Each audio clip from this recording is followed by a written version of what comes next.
कर्पूरगौरं करुणावतारं संसारसारं भुजगेन्द्रहारं सदा वसन्तं हृदयारविन्दे भवं भवानी सहितं नमामि। बोलिए शंकर भगवान की जय। बोलिए शिव महापुराण की जय। बोलिए हिंदू सनातन धर्म की जय। देखिए साथियों, ये शिव महापुराण मैं बात करके आपको सुना रहा हूँ, जो कि बहुत ही पवित्र पुराण है और शिव जी का है। शिव जो कि मृत्यु के देवता हैं, मरने के बाद सभी को उन्हीं की शरण में जाना पड़ता है। वो जो करते हैं वही होता है इसके बाद में। तो इसमें 15वां अध्याय चल रहा है। पाताल लोक का वर्णन इसमें किया गया है। देखिए साथियों, शिव महापुराण का एक एक अक्षर सत्य है। अज्ञानता बस आपके दिमाग में भले ही ये भ्रमित हो जाए कि ये तो कपोल कल्पित है, ऐसा कहीं हो सकता है, लेकिन ये सब अज्ञानतावश है। पुराण हुए, वेद हुए, उपनिषद हुए, शास्त्र हुए, सभी सत्य हैं। असत्य कोई सा भी नहीं है, हम माने अथवा ना माने। तो देखिए पाताल लोक का वर्णन किया गया है 15वां अध्याय में। तो सनत कुमार जी बोले, हे व्यास जी, अब ब्रह्मांड का वर्णन करते हैं। ब्रह्मांड कितने विस्तार का है सो सुनिए। ब्रह्मांड जल के मध्य में है। उसको शिव के अंश शेष नाग जी धारण करते हैं। विष्णु इनका पालन करते हैं। सिद्ध देवता ऋषि गण इन्हीं शेष नाग का निरंतर पूजन किया करते हैं। यही से सिर एवं अनंत नाम से प्रसिद्ध हैं। अनंत गुण कीर्ति संपन्न स्वर्ण सम मूसलाधार जैसे परम तेजस्वी हैं। नाग कन्याएं जिनकी पूजा करती हैं। यह सकर्षण रूप रुद्र हैं। इनका बल एवं रूप देवता लोग भी नहीं जान सकते और न भली भांति कह सकते हैं। पृथ्वी के नीचे भाग में अतल वितल सुतल रसातल तलातल रसातल पाताल ये 7 लोक हैं। प्रत्येक 10-10 हजार योजन लंबे चौड़े तथा 20-20 हजार योजन ऊंचे हैं। इन सब में रत्न स्वर्ण की पृथ्वी एवं आंगन हैं। दैत्य महानाग यहीं रहते हैं। सूर्य चंद्रमा का प्रकाश धाम सर्दी आदि कुछ भी नहीं व्यापती। अमूल्य मणियों का प्रकाश है। सभी प्रकाश के सुख यहाँ विद्यमान हैं। कमलों वाले निर्मल जल के तालाब हैं, जिनमें सदा भंवरे गुंजारा करते हैं। नदियाँ जलाशय भी हैं और भी सुंदर आभूषण सुगंधित उपटन वेणु वीणा मृदंग अप्सरा गायन नृत्य देव दानवों की कन्याएं अद्भुत वैभव विलास आदि सभी विद्यमान हैं। पाताल लोकों को तो सिद्ध दानव मनुष्य नाग आदि परम तप करके ही भोगते हैं। बोलिए शंकर भगवान की जय।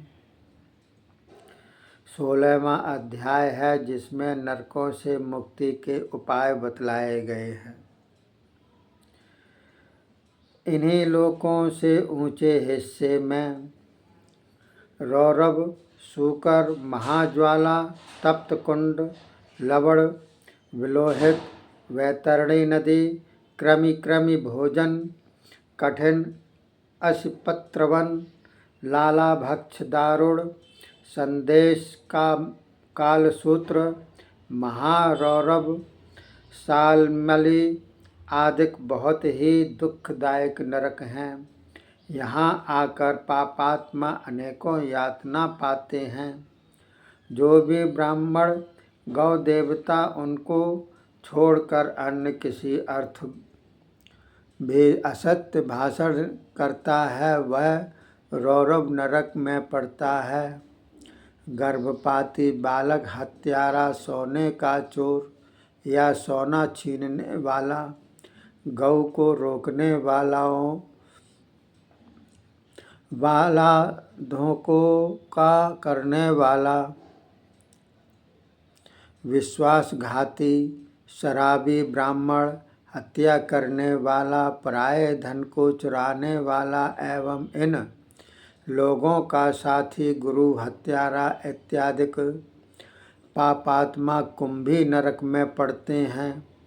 बहन, कन्या, माता, गाय, पतिव्रता स्त्री आदि के बेचने वाला, बाल बेचने वाला, ब्याज खाने वाला इत्यादि पापी तप्त लोह नामक नरक में पड़ते हैं।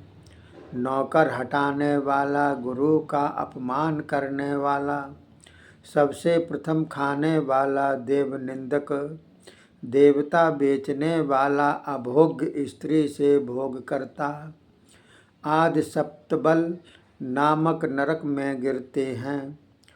चोर एवं गौ हत्यारे, मर्यादा मिटाने वाले, देवता तथा पितरों से बैर रखने वाले, रत्नों में खोट मिलाकर खोटे बनाने वाले, ऐसे मनुष्य कृमिभक्ष नरक में गिराए जाते हैं, जहाँ उन्हें कीड़े भक्षण करते हैं। पितर, देव, ब्राह्मण, अतिथि आदि को भोजन न देकर स्वयं खा लेने वाले, बनावटी हथियार जोड़ने वाले लाला भक्ष नरक में पड़ते हैं।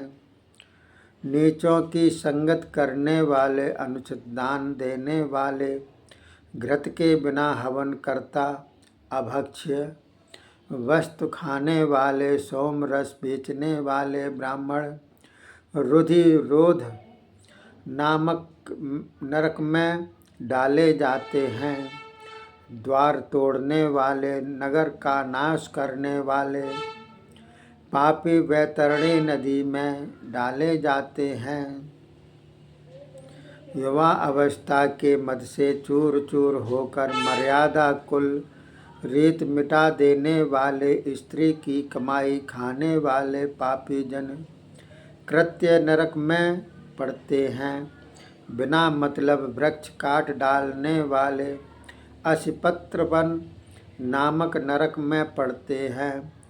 छुर, भ्रक, मृगों का शिकार करने वाले शिकारी तथा अपना धर्म आचार त्याग देने वाले ब्राह्मण, क्षत्रिय, वैश्य आदि वन्य ज्वाला नरक में पड़ते हैं। आग लगाने वाले, स्वपाक नरक में व्रत नष्ट करता आश्रम से भिन्न होकर रहने वाले पापी संदेश नरक में पड़ते हैं। स्वप्न में वीर गिराने वाले ब्रह्मचारी तथा अपनी संतान को विधान देने वाले मनुष्य स्वभोजन नाम के नरक में पड़ते हैं। इसी प्रकार असंख्यों नरक हैं जिनमें पापियों को यातनाएं भोगनी पड़ती हैं। पुरुष मन, वाणी, शरीर द्वारा जिस प्रकार के पाप करता है उसी प्रकार के नरक भोगने पड़ते हैं। स्वयंभू नमी मुनि कहते हैं, बड़े बड़े पाप बड़े बड़े प्रायश्चितों द्वारा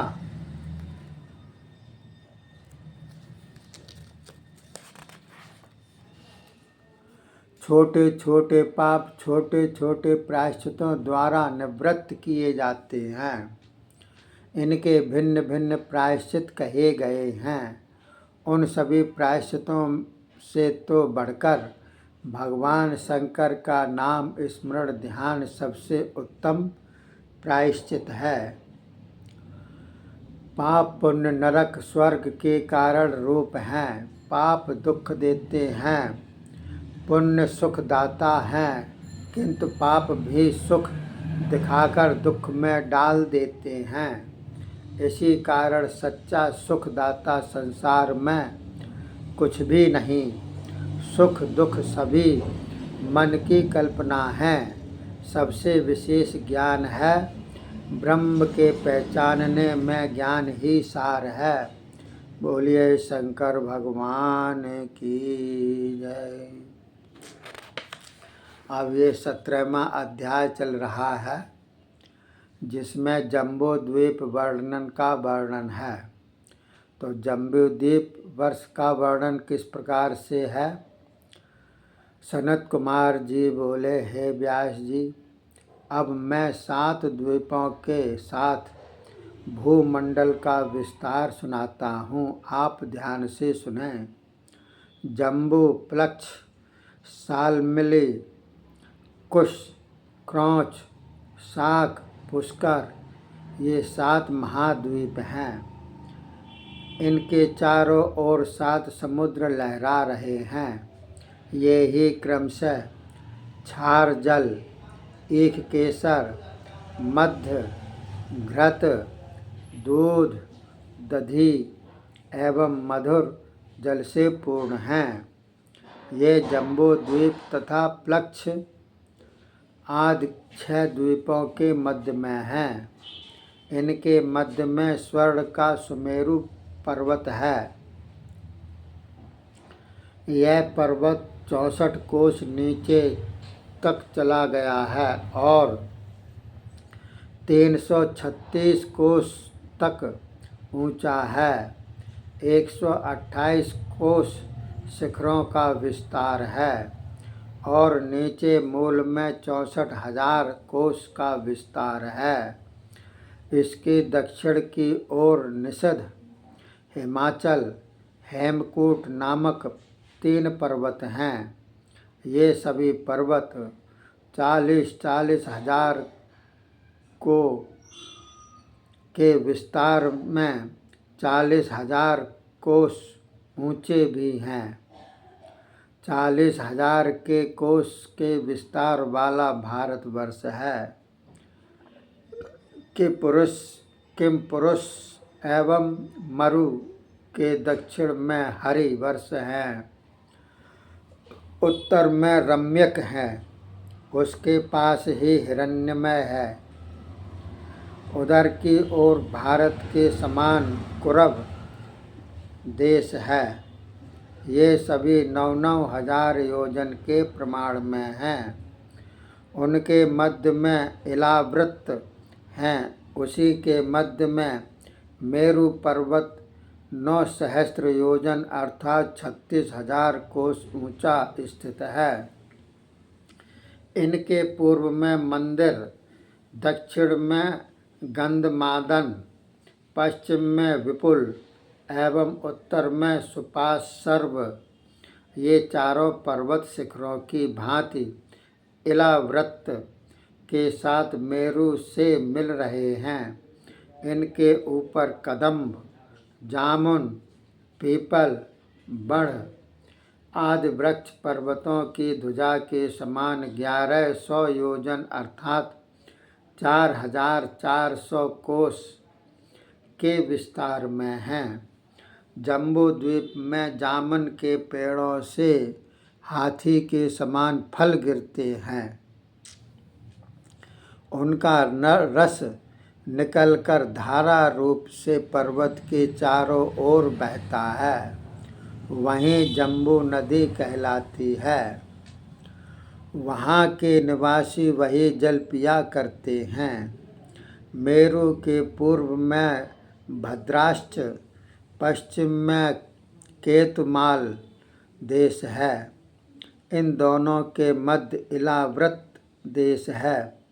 पूर्व में चैत्र रथ वन है। दक्षिण में गंधमादन है। पश्चिम में विभ्राज है। उत्तर में नंदन वन है। अरुणोद, महाभद्र, शीतोद एवं मानस, ये 4 सरोवर भी हैं। मेरु से पूर्व में सीतांजन, कुरुंग, कुरुर तथा माल्यवान केसर पर्वत हैं। दक्षिण में चित्रकूट, शिखर, पलंग, रूचक, निषद, कपिल आदि हैं। पश्चिम में श्रीनिवास, कुसुम्भ, कपिल, नारद, नाग आदि हैं। उत्तर में शंखचूड़, वृषभ, हंस, काल, जरा आदि केसराचल पर्वत हैं। सुमेरु के शिखर पर ब्रह्मा जी की 14,000 लंबी चौड़ी 7 कौड़पुरी है। इसके पास ही चारों ओर इंद्र, अग्नि आदि 8 लोकपालों की अमरावती, तेजोवती, संयमनी, कृष्णांगना, श्रद्धावती, गंधवती, यशोवती नामक 8 पुरी हैं। ब्रह्मा जी की पुरी के बीच में विष्णु के चरण बिंदों से प्रकट हुई परम पावनी गंगा नदी चंद्रमंडल को भेद कर गिरती है। वही गंगा जी गिरकर सीता, अलकनंदा, चक्षु एवं भद्रा नाम से 4 धाराओं में विभक्त होकर दिशाओं में बहती हैं। सीता ब्रह्मलोक से पूर्व में पर्वतों से मिलकर फिर समुद्र में जा मिलती है। अलकनंदा दक्षिण से समुद्र में मिलती है। चक्षु पश्चिम से तथा भद्रा उत्तर की ओर पर्वतों से होती हुई महासागर में जाकर गिरती है। सुनील, निषद, माल्यवान, गंधमादन ये 4 पर्वत सुमेरु के चारों तरफ कलियों की भांति खड़े हैं एवं लोकपद्म, भारत, केतुमाल, भद्राश्च, कुरब, मर्यादा लोक पर्वत पर पत्तों की भांति खड़े हैं। दक्षिण एवं उत्तर के विस्तार में देवकूट पर्वत मध्य तथा पूर्व पश्चिम की तरफ गंधमादन कैलाश कली की भांति स्थित है। यहाँ पर केवल धर्मात्मा पुरुष ही जाकर रहते हैं, पापी नहीं जा सकते। कि पुरुष आदि 8 देशों में निवास करने वाले सभी पुरुषों को रोग, शोक, व्याकुलता, भूख आदि कुछ भी व्याकुल नहीं कर सकते। वे लोग निरोगी, निशंक होकर सभी कष्टों से मुक्त सतयुग त्रेता की भांति 12,000 वर्ष की आयु वाले होते हैं। बोलिए शंकर भगवान की जय। अब ये 18वां अध्याय चलेगा जिसमें 7 द्वीपों का वर्णन किया गया है। अगले एपिसोड में बतलाएंगे। तब तक के लिए धन्यवाद। जय हिंद, जय भारत।